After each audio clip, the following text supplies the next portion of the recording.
आज हम जापान के संविधान की प्रमुख विशेषताओं के बारे में अध्ययन करेंगे।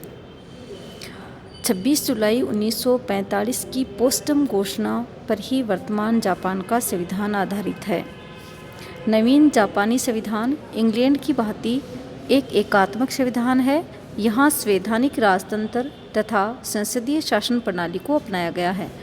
दोनों संविधानों में एक प्रमुख अंतर यह है कि ब्रिटिश संविधान के विपरीत जापान का जो संविधान है वह लिखित है। हमने ब्रिटिश संविधान का भी अध्ययन किया है और हम ये जानते हैं कि ब्रिटेन का जो संविधान है वह अलिखित है, लेकिन जापान का जो संविधान है वह लिखित संविधान है। वर्तमान जापानी संविधान आधुनिक जो लोकतांत्रिक सिद्धांत हैं उन पर आधारित है। जापान के संविधान की प्रस्तावना में उसकी प्रकृति के संबंध में बहुत सारी बातें लिखी गई हैं, जो कि यह है। जापान भविष्य में कभी भी युद्ध को आमंत्रित नहीं करेगा। संप्रभुता जनता में निवास करेगी। जापान अंतर्राष्ट्रीय शांति तथा सहयोग का समर्थक रहेगा। जापानी संविधान मानव संबंधों के उच्च आदर्शों को अपनाता है। ये सारी जो महत्वपूर्ण बातें हैं ये जापान के संविधान की प्रस्तावना में उल्लेखित हैं। आज हम जापानी संविधान की जो प्रमुख विशेषताएं हैं उनके बारे में अध्ययन करेंगे। जापान के संबंध में एक तो सबसे महत्वपूर्ण बात है, जो तथ्य सामने आता है वह है वहाँ के अच्छे आदर्श और वहाँ की मौलिक जो विशेषताएं हैं वे। जैसा कि वुड्रो विल्सन है, वो ये कहते हैं जापान ने बाह्य आदर्शों का अनुसरण बड़ी तत्परता से किया है। अपनी गत शताब्दी की सरकार के निर्माण में उसने प्रथा का अनुसरण किया। अपनी बैंकिंग प्रणाली के संदर्भ में उसने ब्रिटिश तौर तरीकों का अनुसरण किया तथा उसकी विधि प्रणाली में रोमन सिविल लॉ का प्रभाव झलकता है। यहाँ हम ये देखते हैं कि वुड्रो विल्सन ये बताने का प्रयास कर रहे हैं कि जापान ने बहुत से अच्छी जो बातें हैं वो अन्य देशों से ग्रहण की हैं। सबसे पहले जो जापान के संविधान की विशेषता है वह है लिखित संविधान। जापान को जो संविधान है वह लिखित है। इसका निर्माण एक निश्चित निकाय द्वारा किया गया था तथा उसे एक निश्चित तिथि पर लागू किया गया था। इसका निर्माण 1946 में मैकार्थर की अधीनता में मैत्रिक सत्ता के सर्वोच्च कमांडर द्वारा किया गया था और इसे मंत्रिमंडल तथा डाइट की विधिवत स्वीकृति भी मिली हुई थी। इसको सम्राट की उद्घोषणा द्वारा 3 मई 1947 को लागू किया गया।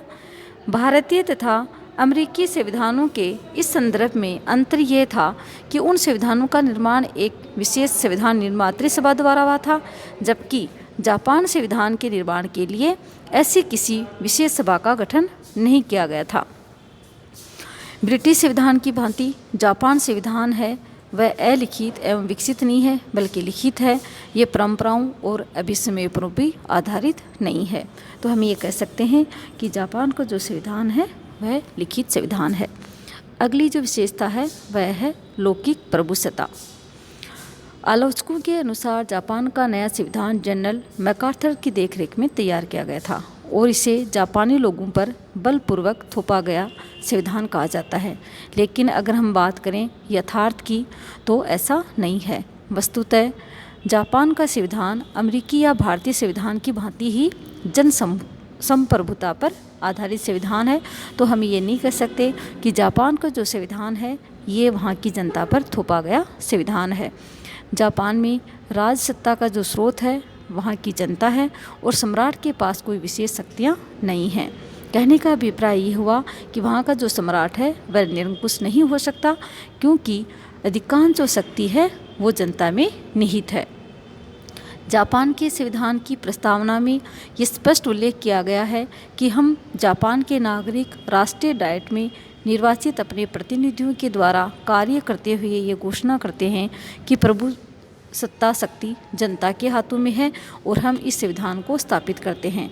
तो इसका अभिप्राय यही हुआ कि जापान का जो संविधान है यह एक तरह से सारी संपूर्ण जो शक्ति है वो जनता में निहित है, अर्थात लौकिक प्रभुसत्ता इसकी प्रमुख विशेषता है। अगली जो विशेषता है वह है लोकतंत्रीय संविधान। जापान का संविधान ब्रिटिश संविधान की भांति राजतंत्रात्मक होते हुए भी ये स्पष्ट रूप से लोकतांत्रिक प्रवृत्ति इसमें दिखाई देती है। सम्राट का पद केवल औपचारिक महत्व का है। संविधान ने सर्वोच्च जो सत्ता है वह जनता में निहित की है। जिस प्रकार इंग्लैंड के राजा का पद जनतंत्र के पूर्ण रूप में अनुकूल हो गया है, इसी प्रकार अगर हम बात करें जापान के सम्राट के पद की, तो वह भी लोकतंत्र का कोई विरोध नहीं करता। अंतर केवल बस इतना है कि इंग्लैंड का सम्राट प्रथावश अपनी शक्तियों का प्रयोग नहीं करता, जबकि जापान के सम्राट को वैधानिक रूप से शक्तियों से वंचित कर दिया गया है। इस प्रकार हम ये देखते हैं कि वहाँ संविधान है वो राजतंत्रात्मक होते हुए भी एक तरह से लोकतंत्रीय संविधान है, क्योंकि अंतिम जो शक्ति है वो जनता में ही निहित की गई है। इसके अलावा जो नवीन जो संविधान है उसका मुख्य जो उद्देश्य है वो सर्वाधिकारवादी प्रवृत्तियाँ, साम्राज्यवादी जो प्रवृत्तियाँ हैं उन पर रोक लगाना है। अतः 100वां संविधान प्रजातांत्रिक आदर्शों से एक तरह से ओतप्रोत भी है। जापानी संविधान का लोकतंत्रीय स्वरूप उसके द्वारा प्रदान किए गए वहाँ के नागरिकों को जो दिए गए मूल अधिकार हैं उनसे ही स्पष्ट हो जाता है। और जापानी संविधान के पीछे लोकतंत्रीय भावना भी छिपी हुई है। वह शांति और विश्व बंधुत्व के उच्च आदर्शों की शिक्षा भी देता है। इस प्रकार हम ये कह सकते हैं कि जापान का जो संविधान है यह लोकतंत्रीय संविधान है। जैसा कि संविधान की जो प्रस्तावना है उसमें भी ये कहा गया है, सरकार जनता के एक पवित्र धरोहर है जिसकी सत्ता जनता से ही प्राप्त की जा सकती है। अगली जो विशेषता है वह है संवैधानिक सर्वोच्चता। भारत और अमेरिका के संविधानों की भांति और ब्रिटेन के संविधान के प्रतिकूल जापान के संविधान में स्पष्ट रूप से उल्लेख किया गया है कि संविधान राज्य का सर्वोच्च कानून होगा। जापानी संविधान के 98वें अनुच्छेद में कहा गया है कि ये संविधान राष्ट्र का सर्वोच्च कानून है और कोई भी कानून, अध्यादेश, साम्राज्यवादी राजा अथवा सरकार का अन्य कोई कार्य उसका कोई भाग यदि धाराओं के अनुकूल न हो तो कानूनी शक्ति तथा मान्यता नहीं रख सकता। इस प्रकार ये हम कह सकते हैं कि वहाँ संविधान को सर्वोच्चता प्रदान की गई है। जापानी संविधान की सर्वोच्चता की रक्षा के लिए अनुच्छेद जो 81 है उसमें न्यायिक पुनरावलोकन का भी प्रावधान किया गया है। इसके अंतर्गत सर्वोच्च न्यायालय को ये अधिकार प्राप्त होता है कि वह कानून की वैधता की जांच करके और यदि कोई आदेश या कानून संविधान का उल्लंघन करता है तो उसको अवैध भी घोषित कर सकती है। तो हम ये कह सकते हैं कि जापानी जो संविधान है वो अपने आप में सर्वोच्च है। अगली जो विशेषता है वह है सीमित राजतंत्र। मेजी संविधान में राजा के दैवीय अधिकारों को स्वीकार किया गया था। प्राय सभी शक्तियाँ का जो स्रोत था वह सम्राट था। सम्राट एक तरह से सूर्य का वंशज माना जाता था और शासन व्यवस्था में एक तरह से मुख्य धुरी होता था। मेजी संविधान की प्रमुख विशेषताएं यही थी कि एक तरह से वहाँ निरंकुश राजतंत्र की स्थापना की गई थी और सम्राट को एक तरह से पवित्र माना जाता था, सर्वोच्च माना जाता था।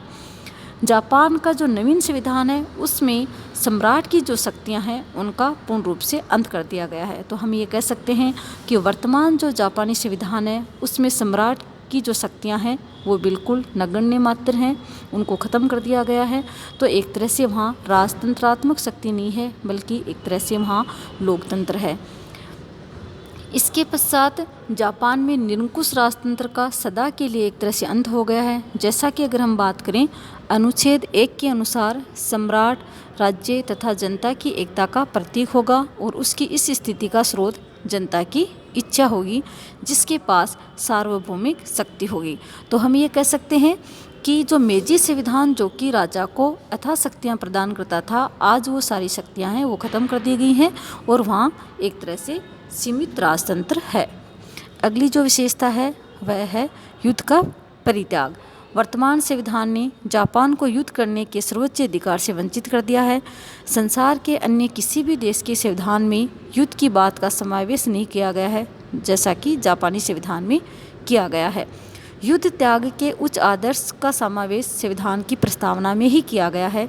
संविधान का जो अनुच्छेद 9 है उसमें ये कहा गया है कि न्याय और व्यवस्था पर आधारित अंतर्राष्ट्रीय शांति के लिए अच्छे हृदय से आकांक्षा रखते हुए जापान के लोग युद्ध को राष्ट्र की एकरूपता में अधिकार के रूप में तथा शक्ति के प्रयोग अथवा धमकी को अंतर्राष्ट्रीय विवादों का निर्णय करने के साधन के रूप में त्यागते हैं। तो हम ये कह सकते हैं कि जापानी जो संविधान है उसके अनुच्छेद 9 में एक तरह से उल्लेख किया गया है कि जापान है वो किसी भी प्रकार के युद्ध का समर्थन नहीं करेगा।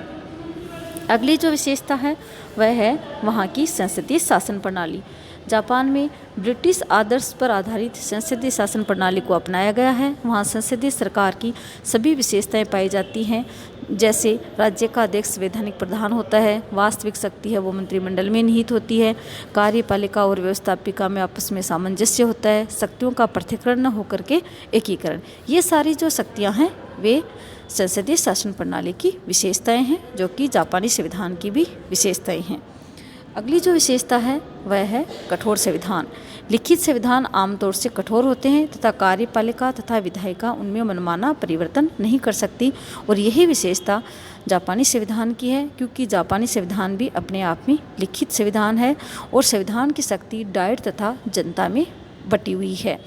अनुच्छेद 96 में भी ये लिखा है कि संविधान संशोधन प्रस्तावों के उपक्रम डाइट 2 में दोनों सदनों के 2/3 या इससे अधिक सदस्यों के मत से पेश उस प्रस्ताव को एक विशिष्ट लोक निर्णय या निर्वाचन में कुल मतदान करने वाले मतदाताओं के बहुमत का समर्थन प्राप्त हो जाए तो सम्राट को चाहिए कि उस संशोधन को संविधान के अभिन्न अंग के रूप में तुरंत लागू कर दे। तो हम ये कह सकते हैं कि जापान का जो संविधान है उसमें आसानी से किसी प्रकार का संशोधन नहीं किया जा सकता। वहाँ कठोर संविधान है और लिखित संविधान भी है। अगली जो विशेषता है वह है एकात्मक संविधान की। जापान का संविधान एकात्मक है। ब्रिटेन तथा फ्रांस की बात नहीं, जापान में एकात्मक सरकार की स्थापना की गई है। इसका अर्थ यह है कि केंद्र तथा प्रांतों में शक्तियों का बंटवारा नहीं किया गया है और सारी शक्तियां केंद्रीय सरकार को ही सौंप दी गई हैं। केंद्रीय सरकार प्रशासन की दक्षता के लिए कुछ शक्तियां हैं वो अपनी इकाइयों को दे सकती है और इच्छा अनुसार उन शक्तियों को वापस भी ले सकती है। तो हम ये कह सकते हैं वहाँ एकात्मक शासन व्यवस्था है। अगली जो विशेषता है वह है स्वतंत्र न्यायपालिका। जापान में अमेरिका और भारत की भांति स्वतंत्र न्यायपालिका की स्थापना की गई है। संविधान द्वारा एक स्वतंत्र सर्वोच्च न्यायालय की स्थापना की गई है। न्यायालयों के जो न्यायाधीश हैं केवल महाभियोग की जो प्रक्रिया है उसके द्वारा ही उनको उठाया जा सकता है और उनके कार्यकाल और वेतन में किसी प्रकार की कटौती नहीं की जा सकती।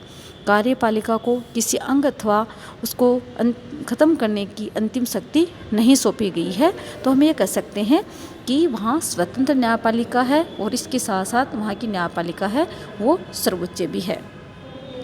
अगली जो विशेषता है वह है मौलिक अधिकार और कर्तव्य।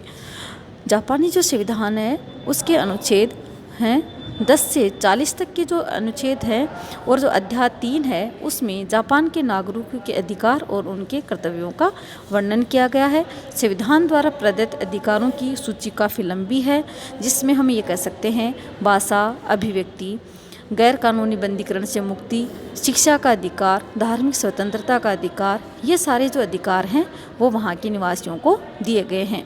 संविधान में कर्तव्यों का भी उल्लेख किया गया है। संविधान के अनुच्छेद जो 50 है उनके अनुसार ये व्यवस्था की गई है कि प्रजा कानूनों द्वारा निर्धारित करों का भुगतान करे, अर्थात कर्तव्यों का भी निर्धारण किया गया है।